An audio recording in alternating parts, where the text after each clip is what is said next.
पिछले हफ्ते मुझे एक मित्र मिल गए। नास्तिक थे, ईश्वर की सत्ता को नहीं मानते थे।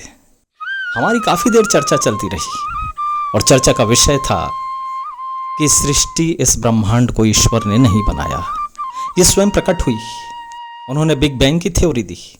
थोड़ी देर बाद मैंने उनसे कहा कि कल रात हमारे घर एक चमत्कार हो गया। हमारे कमरे में अचानक एक कुर्सी प्रकट हो गई। रात में वो कुर्सी वहां नहीं थी और अचानक उस कमरे में प्रकट हो गई। रात में घर अंदर से बंद होता है तो किसी के बाहर से आकर कुर्सी रख देने का सवाल ही पैदा नहीं होता, और हम भी उस कुर्सी को लेकर नहीं आए। वो तो बस अचानक ही प्रकट हो गई, पता नहीं कहां से आई। मित्र ने हंसते हुए कहा, तुम मुझे मूर्ख बनाते हो। वो कुर्सी है तो वो किसी फैक्ट्री में बनाई गई होगी, उसका कच्चा मटेरियल लाया गया होगा, उसे दुकानों तक पहुंचाया गया होगा और फिर दुकान से तुमने या किसी अन्य ने लाकर वो कुर्सी वहां रखी होगी।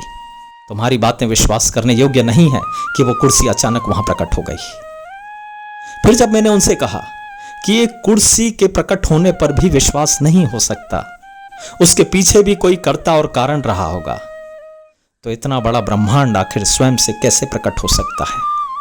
इतनी बड़ी सृष्टि की रचना किसी चमत्कार से कैसे हो सकती है कि जिसके पीछे कोई कर्ता और कारण ना हो? फिर उन्होंने कहा कि नहीं, ऐसी गोलमोल बातों में मुझे मत फंसाओ।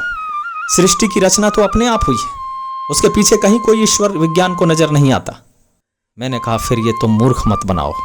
तुम ये कैसी अविश्वसनीय बातें कर रहे हो कि एक रात पहले ही सृष्टि नहीं थी और अगले ही दिन सुबह वो सृष्टि वहां पैदा हो गई।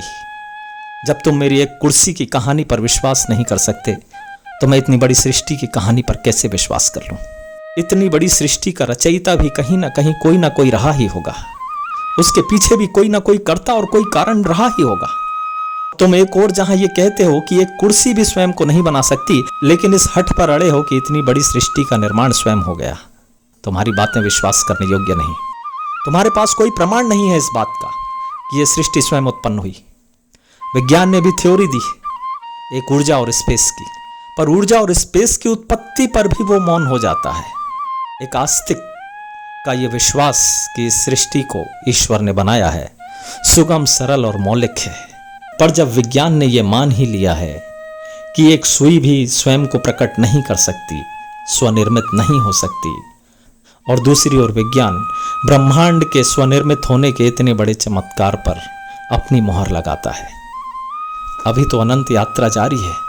न जाने कितने पड़ाव आएंगे, न जाने कितनी मंजिलें आएंगी। इतनी जल्दी किसी निर्णय पर पहुंच जाना सिवाय मूर्खता के और कुछ नहीं।